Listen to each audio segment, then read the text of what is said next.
मुंबई एक ऐसा शहर जो कभी नहीं सोता। ड्रीम्स, एम्बिशंस और काफी कुछ के लिए क्राइम की दुनिया का बादशाह बनने वाला शहर। आज रात भी कुछ ऐसा ही हुआ था, जब धन का चमचमाता मुखौटा एक चौंकाने वाले सच को छुपा रहा है। एक आलीशान सी फेसिंग अपार्टमेंट में एक जिंदगी को बेरहमी से खत्म कर दिया गया है। इस अपार्टमेंट में शानदार लिविंग रूम में फर्श से छत तक की खिड़कियां हैं, जिससे समुद्र दिखता है और मन को शांति महसूस होती है।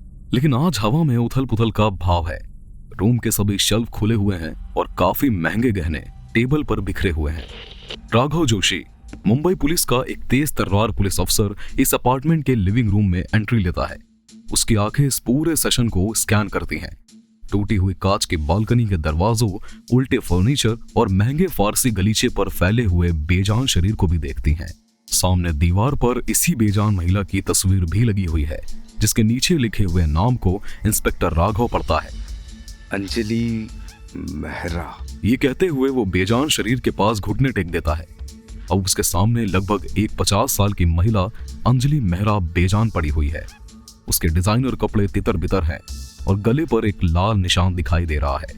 पीछे से टोकते हुए एक फॉरेंसिक ऑफिसर राघव को कहते हैं, मौत का समय रात के करीब 12 बजे होने का अंदाजा लग रहा है मिस्टर राघव, और बाकी तो आपको सामने दिख ही रहा है, यानी गला घोंटकर मर्डर। इंस्पेक्टर राघव ये सुनते ही गंभीरता से सिर हिलाता है। फिर वो हवा में फैली चमेली की हल्की खुशबू को नोटिस करता है, जो खून की बदबू से बिल्कुल अलग है, और वो बोलता है, सुनो, जगह को पूरी तरह से सील कर दीजिए। मुझे फिंगरप्रिंट के लिए एक टीम यहाँ काम करते हुए नजर आनी चाहिए, और फॉरेंसिक से जो लोग आ गए हैं वो ये भी देखें कि आप लोगों को शरीर के निचले हिस्से में कुछ मिल सकता है। जी हाँ सर। ये सिर्फ मर्डर तो नहीं लगता, लूटपाट भी हुई है। ये कहते हुए राघव घर में इधर उधर नजरें फिरा रहा था कि तभी गेट पर नाइट सूट पहने हुए एक एजेड महिला दरवाजे पर आ गई। उसकी आंखें डर के मारे चौड़ी हो गई हैं और वो कहती है, यहाँ क्या हुआ? सब ठीक है? मैडम प्लीज पीछे रहिए, ये एक क्राइम सीन है। राघव उन्हें शांत करवाता है, लेकिन कुछ बताता नहीं है। सिर्फ इतना कहता है कि मैडम अभी आप प्लीज अपने घर जाइए, मुझे बाद में आपके बयान की जरूरत होगी। अभी के लिए प्लीज अपने अपार्टमेंट में ही रहिए, बस। ये सुनकर महिला सिर हिलाती है। उसका चेहरा पीला पड़ जाता है और वो अपने अपार्टमेंट में वापस चली जाती है। एक हाई प्रोफाइल सोशलिस्ट अपने ही अपार्टमेंट में गला घोंटकर मार दी गई। यार ये तो बहुत बड़ी न्यूज होने वाली है। हेलो इंस्पेक्टर मलिक, हमें अंजलि मेहरा के अपार्टमेंट में उनकी लाश मिली है। ऐसा लगता है कि जैसे लूटपाट के दौरान हुई हत्या है, लेकिन सिर्फ इतना ही नहीं, इसके अलावा कुछ और भी बहुत बड़ी गड़बड़ है। मैं आपको फॉरेंसिक रिपोर्ट भेजता हूँ। ये कहते हुए राघव खिड़की से बाहर इस चमचमाते शहर को देखता है। रात में भी मुंबई शहर की रोशनी टिमटिमा रही है, उस अंधेरे से बेखबर जो उसके सबसे शानदार घरों में से एक में घुसपैठ कर चुका है। आज जैसे ही सुबह की पहली किरण मुंबई के आसमान को रंगती है, ऑफिसर राघव जोशी अपनी जांच शुरू करते हैं। इस केस में पैसे और पावर की चमचमाती सतह के नीचे रहस्यों का एक खजाना छिपा हुआ है। दोस्तों, अंजलि मेहरा की हत्या के मामले में गहराई से खोजबीन करते हुए ऑफिसर राघव जोशी को पता चलता है कि सोशलाइट अंजलि की लाइफ उतनी सिंपल नहीं थी जितनी बाहर के लोगों को दिखती थी। वो कहते हैं, दिन में चैरिटी कार्य करता, रात में हाई प्रोफाइल पार्टियों में शराब और अश्लीलता। ऐसा लगता है कि अंजलि मेहरा दोहरी जिंदगी जी रही थी। राघव एक न्यूज़पेपर ऑफिस में है, दैनिक समाचार पत्रों के ढेरों को खंगाल रहा है। वो अंजलि मेहरा से जुड़ी पहले कभी भी आई हर रिपोर्ट की तलाश कर रहा है। इसी बीच उसे एक सामाजिक कार्यकर्ता के रूप में उनके अच्छे कामों के बारे में एक आर्टिकल मिलता है, लेकिन इसी के साथ साथ कई पार्टियों के सोशल मीडिया पोस्ट में उनकी तस्वीरें भी मिलती हैं। यार ये सब तस्वीरें देखकर लगता है कि वो दिन में गरीबों की मदद करती थी और रात में अमीरों के साथ पार्टी और घिनौने काम। इन दोनों दुनियाओं के बीच कोई तो रिलेशन है जिसने अंजलि मेहरा की जान ली है। इसके बाद राघव अंजलि मेहरा चैरिटी फाउंडेशन का दौरा करता है। वहां वो एक 40 साल की महिला मीरा से मिलता है, जो पूरी तरह से फाउंडेशन को मैनेज करती हैं। नमस्ते, मैं ऑफिसर राघव जोशी हूँ और इस समय अंजलि मेहरा के केस की जांच कर रहा हूँ। अंजलि? उसे क्या हुआ? ये पूछने के बाद राघव उसे अंजलि की हत्या के बारे में बताता है, जिसे सुनकर मीरा के पसीने छूट जाते हैं। साथ ही उसके चेहरे पर गहरा दुख झलकने लगता है। लेकिन नहीं, ये भला कैसे हो सकता है? वो इतनी दयालु महिला थी, भला कोई क्यों नहीं मारेगा? क्या आपको किसी मर्डरर का पता चला है? अभी तक तो नहीं, लेकिन मुझे उम्मीद है कि अगर आप उनकी रोजमर्रा की जिंदगी के बारे में कुछ बताएंगी तो हमें जरूर पता लगे। क्या उनके कोई दुश्मन थे? नहीं सर, जहाँ तक मुझे पता है अंजलि का कोई दुश्मन नहीं था। वो तो बस हमेशा सबकी मदद किया करती थी। एक बार सोचिए ना ध्यान से, क्या उनका शहर के किसी खतरनाक व्यक्ति से कोई संबंध था? कोई बड़ा बिजनेसमैन रहा हो या कोई भी ऐसा जो उनके आम दुनिया से हटकर हो। आपका क्या मतलब है?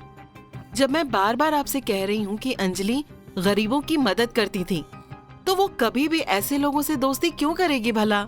माफ कीजिएगा मीरा जी, लेकिन हमें सभी पॉसिबिलिटीज को खोजना होगा और तभी हम अंजलि के कातिल को पकड़ पाएंगे। अच्छा ये बताइए कि आप कभी किसी ऐसे व्यक्ति से मिली हैं जिनके साथ अंजलि अक्सर रात में घूमती थी? ये वाला सवाल सुनने के बाद मीरा कुछ देर चुप रहती है, फिर धीरे से सिर हिलाती है और बोलती है, एक बार मैंने उन्हें एक अजीब आदमी के साथ बात करते हुए तो देखा था। वो महंगा सूट पहने हुए था और उसका व्यवहार कुछ ठीक नहीं लग रहा था, लेकिन मैंने उससे कभी बात नहीं की और अंजलि ने भी मेरे सामने आज तक उसका जिक्र नहीं किया था। अच्छा, लेकिन ये कब की बात है और वो आदमी कैसा दिखता था, ये तो याद होगा आपको? मुझे ठीक से तो याद नहीं, शायद कुछ हफ्ते पहले ही। वो लंबा और पतला था, उसके बाल घुंघराले घुंघराले से थे और उसकी आंखें, हाँ, उसकी आंखें अजीब सी थीं, जैसे कोई बहुत दिनों से सोया ना हो या डरते हुए या कुछ छुपा छुपा के बोल रहा हो, उस तरह से देख रहा था वो। बस इससे ज्यादा और कुछ याद नहीं आ रहा मुझे।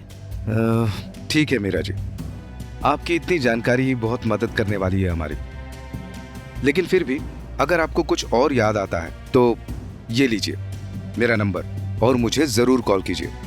मीरा को ये बोलकर राघव वहां से चल देता है और फिर वो उसी रात एक शानदार पार्टी में जाता है जो शहर के अमीर लोगों द्वारा रखी गई है। वो अंजलि के घर से मिली तस्वीरों में देखे गए कुछ चेहरों को पहचानता है, जिनमें से एक फैशन डिजाइनर रिया है। रिया जी, माफ कीजिए सही वक्त नहीं है, लेकिन क्या मैं आपसे 1 मिनट का समय ले सकता हूँ? आप कौन है और आप इस पार्टी में क्या कर रहे हैं? मैं मुंबई पुलिस से इंस्पेक्टर राघव जोशी हूँ और आपकी दोस्त अंजलि मेहरा के मर्डर केस की जांच कर रहा हूँ। ये सुनते ही रिया का चेहरा एकदम से फीका पड़ जाता है। अंजलि, उसे क्या हुआ? मैं तो उसे कल रात ही मिली थी। कल रात? क्या आप मुझे बता सकती हैं कि आप दोनों कहाँ मिली? ये पर्सनल बात है, मैं आपको इसके बारे में क्यों बताऊं? क्योंकि शायद इससे हमें अंजलि के कातिलों का पता लग पाए। ये सुनकर रिया आउट ऑफ कंट्रोल हो जाती है। इंस्पेक्टर राघव उसे संभालते हैं, फिर वो कुछ देर चुप रहने के बाद धीरे से कहती है, दरअसल हम मिले तो पार्टी में ही थे, लेकिन हम एक चैरिटी फंड जुटाने वाले प्रोग्राम के बारे में डिस्कस कर रहे थे, इसलिए। वाकई ऐसा डिस्कशन ऐसे पार्टियों में? वैसे आप दोनों करीबी दोस्त भी थे, अखबारों में तो यही लिखा था। अखबार? हाँ, हम दोस्त तो थे ही, बिल्कुल, लेकिन ये सिर्फ पब्लिक इमेज के लिए था। क्या पब्लिक इमेज? मैं समझ नहीं रहा हूँ, आप मुझे अचानक से क्या बता रही हैं अब? देखिए इंस्पेक्टर, मैं इस वक्त बहुत परेशान हूँ, कुछ समझ नहीं आ रहा है। आई थिंक आपको इस वक्त मुझसे इस बारे में बात नहीं करनी चाहिए, प्लीज। अभी मैं आपको और कुछ नहीं बता सकती। ठीक है, लेकिन आपकी ये हिचकिचाहट बहुत कुछ कह रही है।